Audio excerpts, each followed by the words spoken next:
Hey guys, this is Anita. Welcome back to my channel. In today's video, I'm going to talk about all the books I read in March 2022.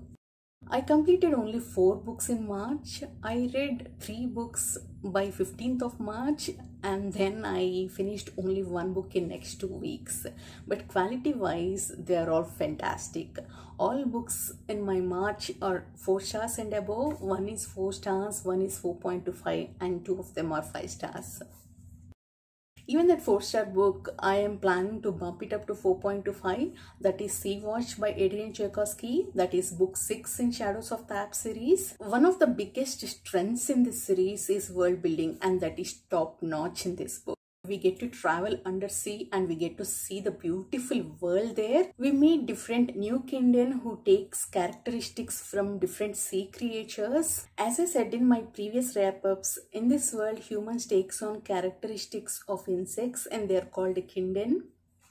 In this book, we travel undersea and we come across different kindred who takes on characteristics from sea creatures like octopus, crabs, etc. I love the way these sea creatures are used in the plot, and Tchaikovsky did a fantastic job of creating different factions and political intrigue, different locations they live and different priorities they have. It's an adventure reading this sea world. We see both similarities and differences between land kindred and sea kindred. I really like that part. And the best part for me in this book is how Tchaikovsky combined the storyline and the storyline in the first 4 books. Tchaikovsky did a good job in creating that anticipation in reader.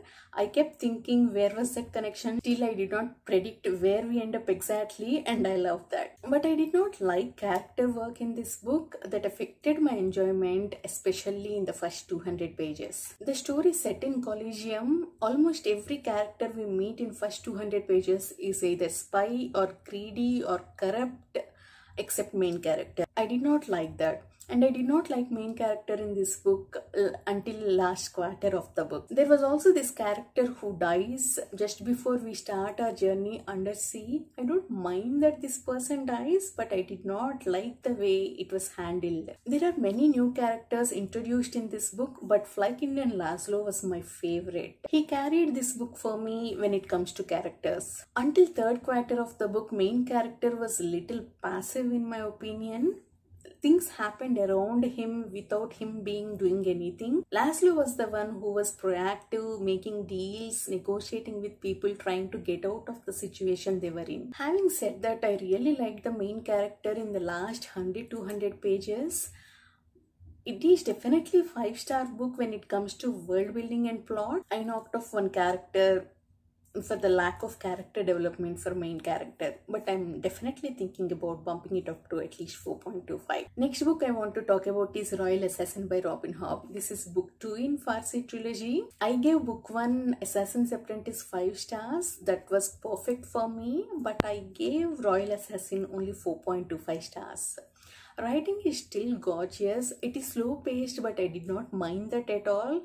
My main problem is with repetition. Whenever a character enters this book, we get a brief summary of what happened with that character in previous book. I am not talking about that. I'm not complaining about that. I understand that is pretty common practice in sequels. My problem is with repeating the same thing in the same book. For example, every time Fizz is thinking about coterie members, he thinks about August and what happened with him in the first book. It got repeated 2-3 times. I understand it's not a big deal for many people, but it is one of my pet peeves. I just hate repetition, but I like everything else. Writing, plot, characters. This book follows Fizz after the events of book 1 Assassin's Apprentice.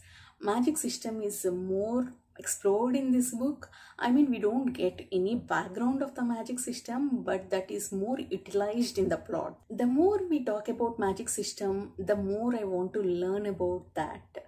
I hope we get more details in future books.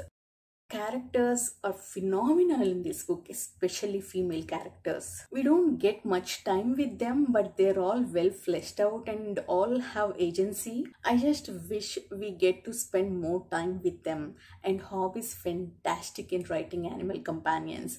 They're very realistic, and it is very clear that Hop has personal bond with animals. Though first half of this book is slow, the ending of this book is absolutely phenomenal. Hop doesn't hold back in giving hardships to these characters, and it feels very realistic. I was scared for these characters the whole time I was reading the book. I loved this book except the small thing I mentioned in the beginning.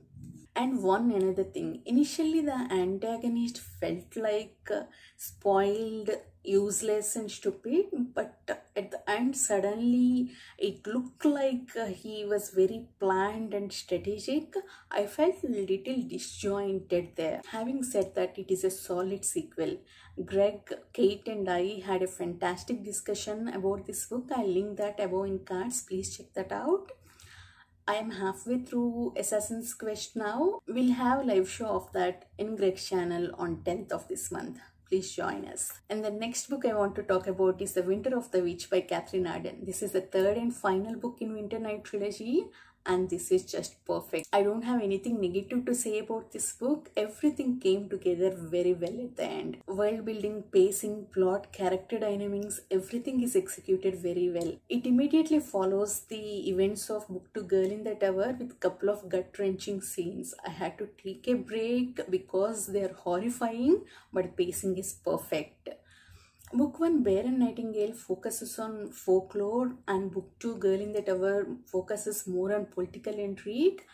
This book perfectly balances both of them. I loved the way both plot points from Book 1 and Book 2 came together in this one. We get lot of depth for characters in this book, Vasya's siblings and their bond, and we also get some details about Vasya's ancestors. I don't know how Arden managed to do this in 350 pages, but she did a fantastic job. Vasya is an amazing character. The way she helps herself, the way she learns from her mistakes is just exceptional. As I mentioned in my review of this series, tropes used are common, but they are executed very well. Though I liked The Bear and the Nightingale and The Girl in the Tower, this book took this series to another level for me. I gave this book 5 stars. And the last book I want to talk about is The Folding Knife by K.J. Parker. This book is just incredible. This follows the life of Basso, and the focus is mainly on economics. Basso owns a bank, and he's also the first citizen of the country Vesani Republic. First citizen is an elected leader who runs the country. So we see how Basso runs the country, how he solves each problem he faces, and how he plans for his future. We also get to see his relationship with his family, his dynamic with his mentor and his military commander. I loved Parker's writing in this book. I enjoyed his humor. Basso is one of the most compelling characters I have ever read. I just posted a review of this book a couple of days back. Please check that out. Please read it. Though it is focused on economics, it is not at all boring. It is very accessible. I gave this book 5 stars. It is slow paced. At one point I was thinking to give it only 4.5 stars, but the ending is brilliant.